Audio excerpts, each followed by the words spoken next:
How you doing, guys?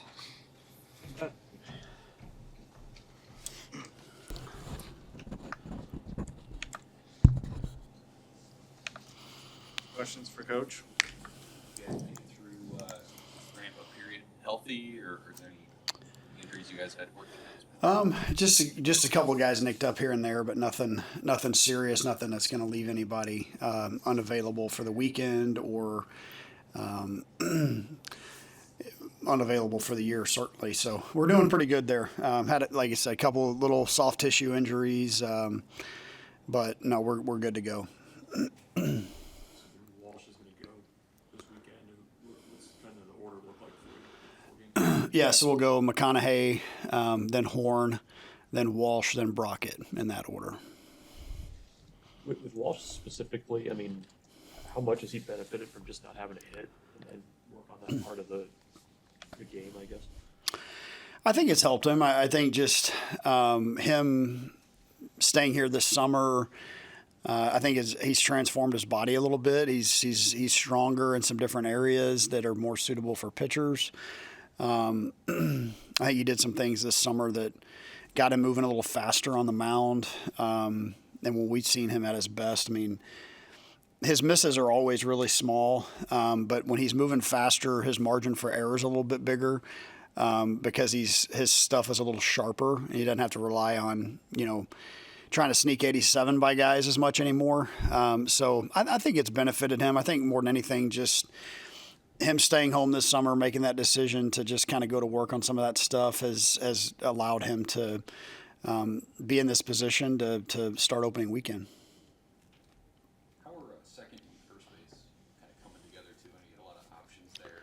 How has that sort of gone here the last few weeks? Yeah, I think there's certainly some ongoing battles. We're not at the finish line with opening day.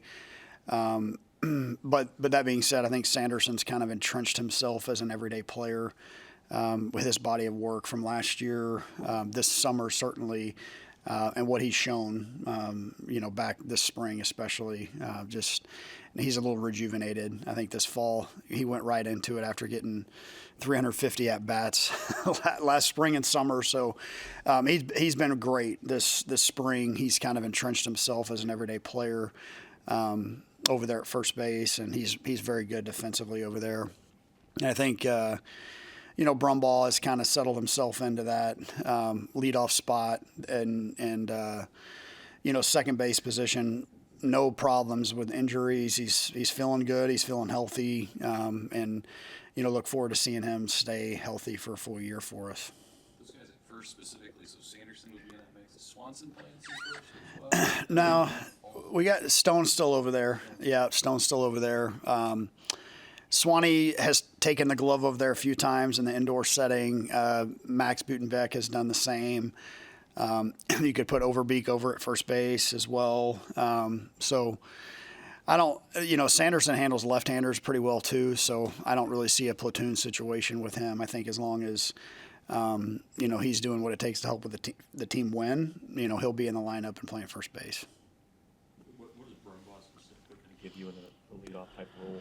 I mean, he was in there a little bit last year. Yeah. I mean, what does he bring there? Yeah, I just think he's a very confident hitter. He knows kind of what he's trying to do at the plate and also maybe kind of what the pitcher's trying to do. You alluded to it. I mean, he has experience doing it. He did it a lot for us last year. He did it all fall. He just done it all spring. And he's versatile to where he could go hit an RBI spot if we felt like we needed that. What I'm hoping is that we have those guys already and that Brum can stay in the leadoff spot.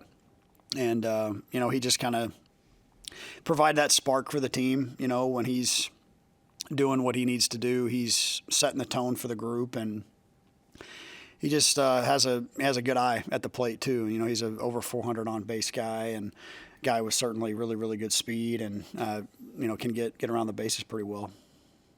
You've already mentioned about 10 different guys that all have extensive experience. How deep is this team?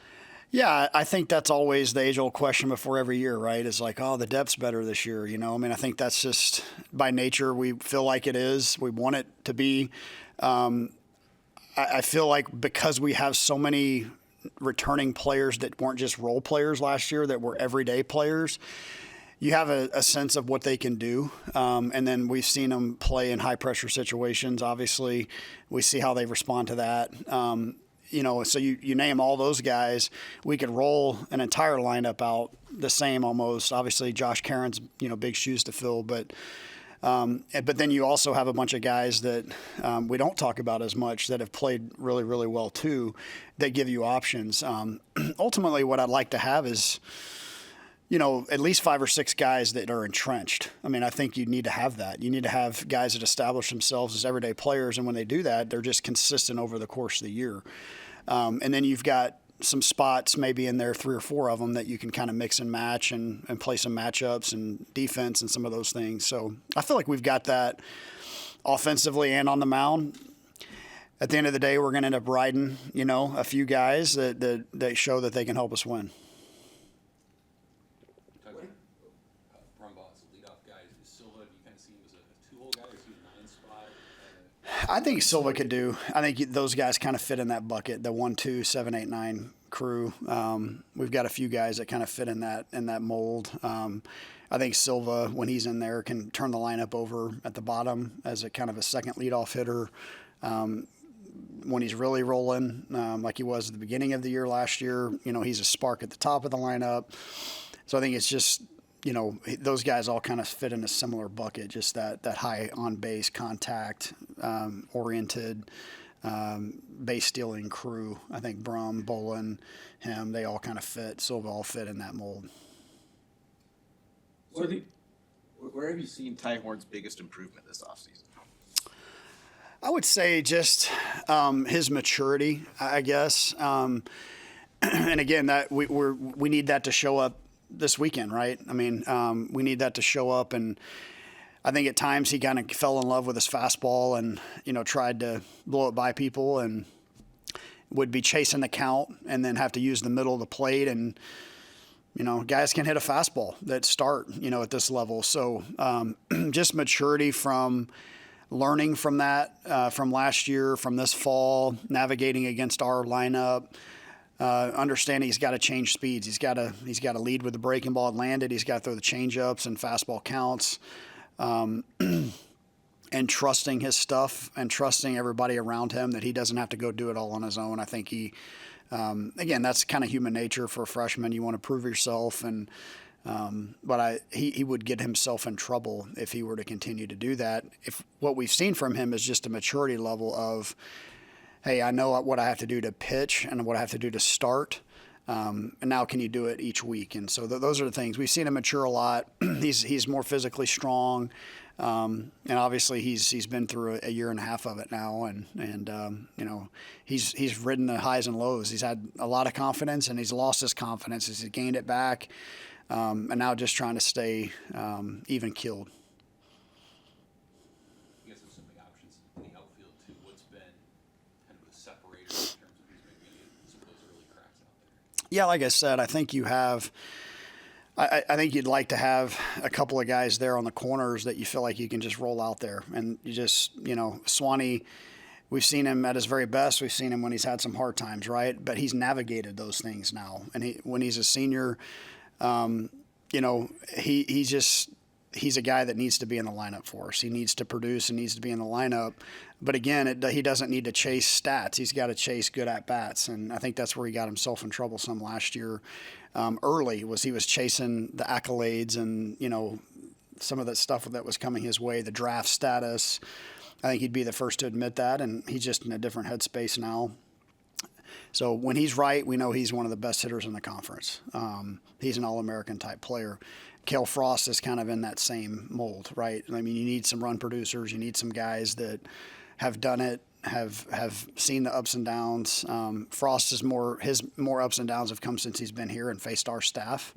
But he's really trending in a direction of a guy that, you want to see up at the plate. And so then you've got kind of some other guys in that Butenbeck mold that has been awesome and, has a shorter track record, but one nonetheless. And like you said, you've got Silva and Bolin and some others that are kind of fighting for at-bats. So I'd like to have a set corner. I think you can play defense late in games with some of those guys. One of those two will be playing center field between Silva and Bolin. But I think they'll ultimately, if we're winning late, they'll both be on the field at the same time. 4 different opponents and pretty stiff competition this weekend. How much do you expect to learn about your team? Well, you learn every time you go out, that's for sure. But right out of the chute, playing these type teams, it's kind of like last year. I thought, we left the weekend 1-2, but I felt awfully good about our team. Not that we played close and lost, but just that there were some moments there that didn't pass us by that the other team just took advantage of. And so I feel like we're gonna find out a lot, but it doesn't define our season either. I think we just have to stay very consistent in what we do.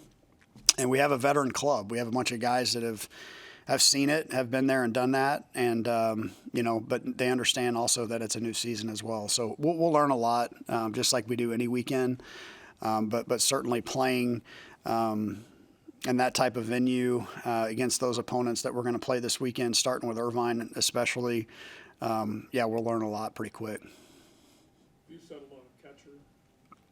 Yeah, Haligzo will be our go-to guy back there. I anticipate him kind of being the mainstay behind the plate, and feel like we've got a couple of guys, and Jeske and Cymbalista behind him in particular that could fill in if need be, that maybe bring something a little bit different. But Hogan just he's already caught really good arms where he was at Creighton, and he's handled our staff well, and I think with the bat, he's just going to keep the line moving for us. So I would expect him to be in there more often than not. How do you plan to use Jalen Worthley this year? Yeah, J-Dub will be coming out of the pen still. I think that's just kind of a consensus conversation with him and us of, sure, I'd like to start Coach, but I think if I start, then maybe the bullpen is not as strong. And so that's pretty incredible for not only him, but others that we have that are just the culture says we're here to win and we're here to compete to win. And so what's that look like? For my role, I don't really care as long as I'm in the middle of helping us win. So Jalen wants to be there with the big moments. He understands that those moments may be in the 7th or 8th inning, just as much as the first. So he'll be coming out of the pen. He'll have his cleats on every day. I think he went to work this offseason to make sure that he can take the ball and be close to his best as many times as possible over the course of a week. And that's where we kind of, last year, again, him just kind of learning, navigating through it. Second time in the week, his stuff was a little down. So we're just going to try to keep him consistent this year. What's the hardest part of coaching when you have such a veteran team coming in? I think we ran into more of what you have in the fall with a veteran team. The fall is so far away from the season that the veteran guys just kind of want to fast forward to the spring, knowing that they can't do it, but the fall gets a little bit lost on some of those older guys because they understand that if I hit 450 this fall, it doesn't mean anything. I mean, I have to be ready to go when spring rolls around. So I haven't had that issue this spring, though, because the guys kind of, since they've been here in January, they understand the urgency that it takes to win. And I don't want to say they flipped the switch on, but in a lot of ways those guys have. They have really done a good job there. So sometimes the challenge can be egos. Guys, last ride, hey, what's in it for me? Not with this team. These guys I've already met with half the hitters and had a couple of conversations with guys that could go sideways if we had some egos, and they say, Coach, we understand that it's going to take all of us to win anyway. So whatever that looks like, we trust you.